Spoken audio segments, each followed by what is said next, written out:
Stay in the Castle by Pastor Jerry Ross. Read by Grace Shrock. 1 Peter 2:9. But ye are a chosen generation, a royal priesthood, an holy nation, a peculiar people, that ye should show forth the praises of him who hath called you out of darkness into his marvelous light. Introduction. I know what is right, and I want to please the Lord, but I have feelings too. I looked down into the tear-brimmed eyes of a 16-year-old Mexican girl named Lydia. We stood on the steps leading up to her parents' apartment, one of 6 in a dull brick building on a block of dull brick buildings, just one block of many endless such blocks that created the Little Mexico district of Chicago. The concrete, asphalt, and bricks had absorbed to capacity the sun's power, and now simply joined it in bombarding us with choking, intense heat. This afternoon the city was windless. I was tired from having spent the day visiting my bus kids, the children, teens, and families that rode First Baptist Church Bus 122. I had first met Lydia a year and a half earlier when I became the bus captain of Route 122. She was 14 then, a semi-faithful Sunday morning rider with a sweet smile and atrocious English. Shy and quick to laugh, she stole the heart of my wife and me. We adopted her, unofficially, as our little sister, or more honestly, the child we were yet to have. In the next 12 months, we encouraged her to read through the Bible and rejoiced at the change it made in her. Most Saturday evenings during that year found me at her dining room table, tutoring her through algebra, working to improve her English, and her my Spanish, or helping her to cope with the challenges that come with being a teenager. Her faith in God grew, and I knew that God was preparing her for something special. During those short, wonderful visits, she often dreamed out loud of becoming a missionary to her homeland. She spoke of attending Bible college and of someday returning to the land she had left as a young girl. She spoke of her lost family members still in Mexico, whom, she was sure, would be saved if she was given a chance to share the gospel with them. I dreamed with her and prayed she would someday be allowed to go. At the end of those 12 months, her parents moved her just 5 blocks west, but outside the boundaries of Route 122. We were saddened to lose her, but were confident that her new bus captain, Rich Stoltz, would faithfully shepherd her.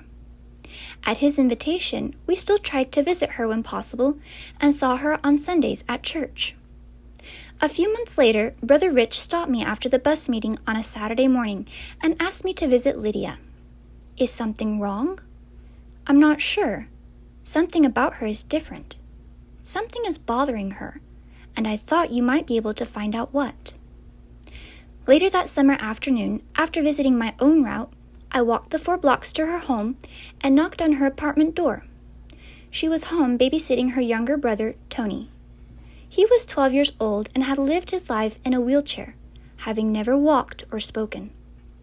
Wheeling him to the front window of their apartment so that she could watch him, and he us, she then joined me on the front steps. How is everything? All right, I guess, she answered, her eyes avoiding mine. The I guess in teenage talk means something is wrong, but I'm not sure I want to talk to you about it. The challenge then is to find out what. So I went down the list. How is everything with your parents? Fine. And your sisters? Okay. Is Tony all right? Yes, sir. Very polite. Are there problems with the gangs? Little Mexico was the territory of the Latin Kings street gang, and there was constant pressure on the teenagers to join. Up to this time, they had left her alone, branding her a Jesus girl. No, sir. Lydia, look at me. Her eyes met mine. I've known you too long not to know when something is bothering you. We've always been able to talk about everything. Is it something you need to talk to me about?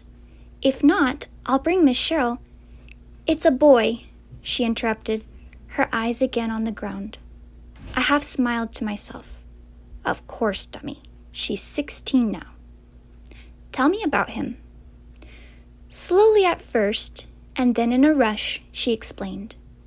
A few months ago, she had gotten a job at a small store at the end of the block. A young man had begun to hang around and talk to her. He was really nice and funny. She really liked him, maybe even loved him. Warning bells began to go off in my mind. I began to ask preacher questions. Does he go to church? Sometimes. Is he saved? I don't know. Well, then what are you thinking? Silence. Then I began to preach. After all, it's very cut and dried. Saved people are not supposed to date unsaved people, let alone marry them. What about being a missionary? What about the will of God? Sometimes goes to church. He probably belongs to the Latin kings. What was she thinking?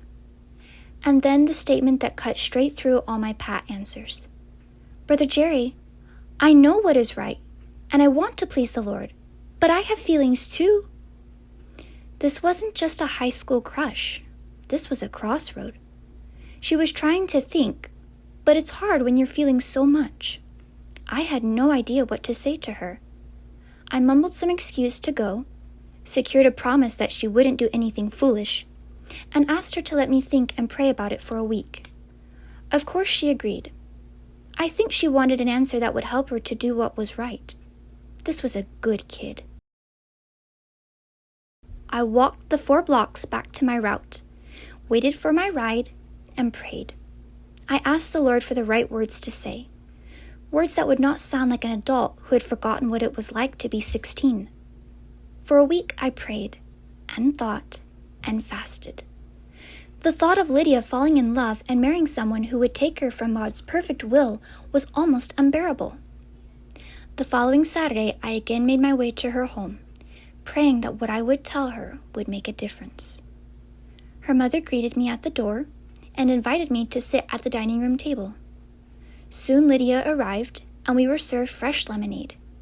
Her mother busied herself and left me alone to talk to her, to tell her a not-so-make-believe story, to ask her to stay in the castle. Stay in the castle.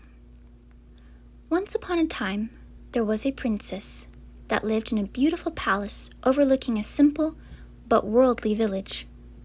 She lived in the castle with her father, the king, and a handful of faithful servants. Her father doted over her, supplying her every need and most all of her wants. Over the years, she blossomed into a beautiful teenage girl, quick-witted, full of laughter, and always obedient, but increasingly lonely. Often, late at night, she would gaze from the window of her room, high in the castle wall, watching the people far away in the streets below. She would lean toward the gaiety, straining past the sounds of music and laughter to try to pick out the words of the young people. No sad, lonely sounds ever reached her ears, and she began to believe that they must be the happiest people in the kingdom. "Father," she asked one evening as they worked together on what he called her preparation, "do you think that perhaps I might, one evening, be allowed to attend one of the festivals at the village? Perhaps just for a short time?" The old but wise king laid aside the book of lessons and looked upon his daughter with compassion and concern. "My child, the village below is a worldly place, full of sad people. The sound of merriment that you sometimes hear is their attempt to drown out the emptiness and despair of their lives. It is best that you stay in the castle." Though she loved her father, it was not the answer she wished. "But father, how will I ever meet... someday I would like to... Oh, father, you are so good to me, and I do so love it here, but at times I get so lonely."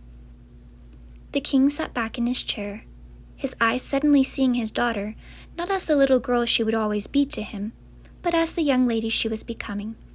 He then decided, "It is time that I tell you." "Tell me what, father?" Standing to his feet, he walked to a window overlooking the countryside to the east. His eyes fastened onto the king's highway, a straight road that passed high above the village and led to the castle gate. "Shortly after you were born, I foresaw the day when you would need someone special, someone with whom to spend your life. I set out to search, to visit other castles in the kingdom, to find a prince for you. Not just anyone, but that special someone. The king turned to look at his princess, her eyes full of wonderment. "I have met him. I know who he is." "Oh, father, where does he live? When do I get to meet him?" "He lives far away, but not so far, in a castle not unlike this one. He too is being prepared as you are, both for the other. Come, stand beside me, my child." She walked to where her father stood by the window. "See there? That's the king's highway. When the time is right, and not before, he will come on a white steed. You will know him." Then taking her hands into his, he looked into her tear-brimmed eyes. "Princess, never forget that you are a child of the king. You are royalty. The one being prepared for you is also of royal descent. Be patient, prepare, and stay in the castle." She hugged the king, jumping into his arms, happy now and determined to prepare and wait. For many months, at night, she looked out her bedroom window, past the village and its sounds, to the highway above, watching and dreaming of the one who would someday come. A year passed, then another. The dream became harder to envision, and the night sounds of laughter and glee from the village below again began working their way slowly into her thoughts. It became harder to concentrate on her preparations, harder to be patient. One morning, while taking her breakfast in the royal kitchen, a knock was heard at the back door. The door where deliveries were made from the village below. She waited for one of her father's servants to answer, but when none immediately did, she decided to answer it herself. "Hello," said a young delivery man as he pulled off his crumpled hat and bowed. It was an exaggerated bow, very low and lasting, followed by a winsome smile. She couldn't help but laugh. "Delivery for His Royal Highness, the King," he proclaimed with just the slightest shade of irreverence. "And my, but I must say that he has hired some lovely kitchen help. A great improvement indeed." "Why, thank you, but I'm not the kitchen help," she replied, blushing. "I'm the king's daughter." "I had heard that he had a daughter, but I was never told how beautiful she was. Do you live here all alone with your father?" "For now," she replied, thinking briefly of the now fading story her father had told her. He carried the supplies past her into the kitchen. "You ought to come down to the village some night. The lads would be taken with you. Lots of friends your age and wonderful parties." "Tell me more about the village." For an hour they talked and laughed. Every story of the village life seemed so full of humor and excitement. He acted out the stories he told and sang a village favorite, dancing merrily to the tune. She could not remember ever laughing so much, and found herself resenting her father for not allowing her to take part. "You must come to the village this very night. The fall festival begins, and it's the best of the year." She glanced awkwardly at the closed kitchen door. "I don't believe my father would allow me to attend." "Then sneak out after dark. I will meet you at the bridge this side of the village. You'll have a great time." "Perhaps." She hesitated. "But I can't promise." "I'll meet you there," he said, then shut the door and was gone before she could answer. That evening she sat with her father in the great room, he reading aloud from the book of lessons, and she pretending to be listening.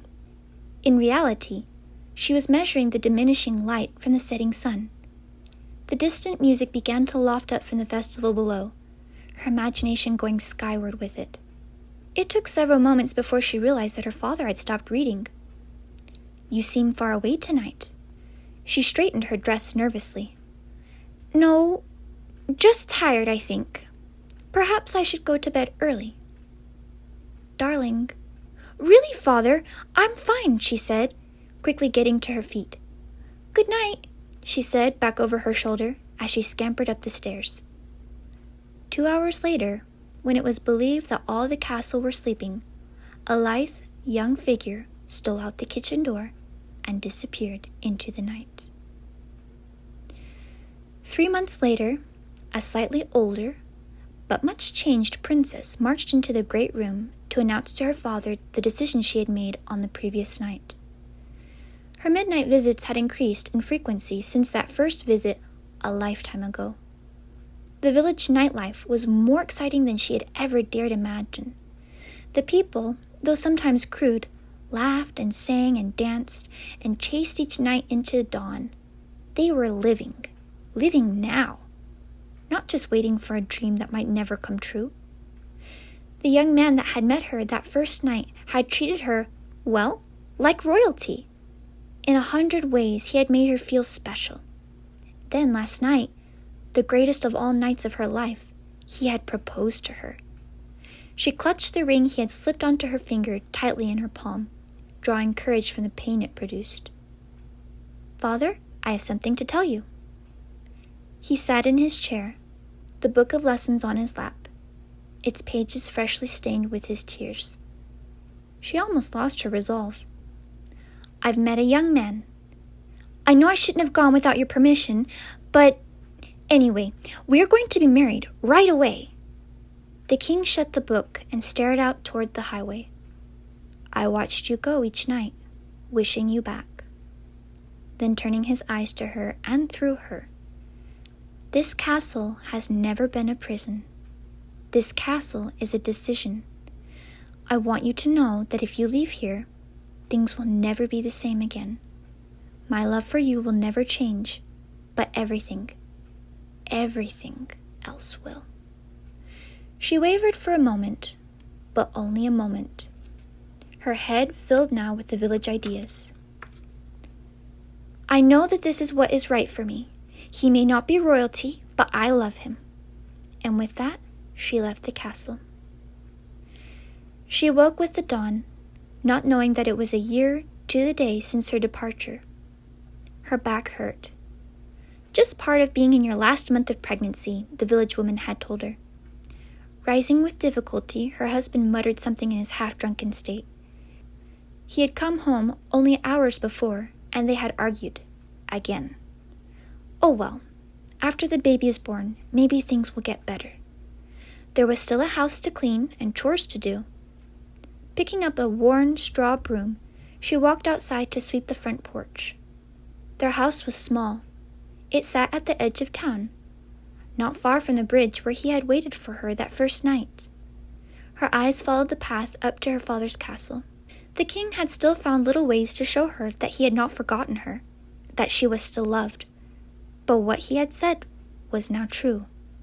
Nothing was the same. Her eyes wandered to the east to spend a few minutes watching the sunrise, a simple pleasure that she shared alone each morning. Its rays almost blinded her, distorting the trees and hills beyond. Squinting against its brightness, she returned to the job at hand, first glancing absently up the high road. Her heart seemed to stop, gripped as if by a strong hand. The broom quivered in her grasp. Far down the road came a white horse, its rider sitting straight and tall. He seemed to be coming straight out of the sun. The horse quickened its pace as it neared the castle, sensing the excitement of its master. Her heart began to beat again, now loud and in rhythm to the pounding hoofs. He reined his mount to stop outside the castle's front gate. She could not make out his features, but his stance spoke of honor and character. He knocked on the front door, her front door, not that long ago. The king stepped out to greet him, and she watched as they conversed, watched as the king spoke with his hands, and then pointed toward the village. Involuntarily, she took a step back into the shadow of the porch. The noble prince listened carefully, his strong shoulders sagging in disappointment and sadness. After shaking the king's hand and receiving from him a consoling hug, he mounted his horse. He looked toward her village home, his eyes finding her in the shadow. For a moment, they both stared. Then, pointing his mount back toward the sun, he rode away into its brightness. She felt the hot tears on her arms and hands long before it occurred to her that she was crying. Nothing, she thought, will ever be the same. Epilogue. I left the ghetto apartment, wondering whether I had helped her or not. Teenagers have a way of leaving you wondering.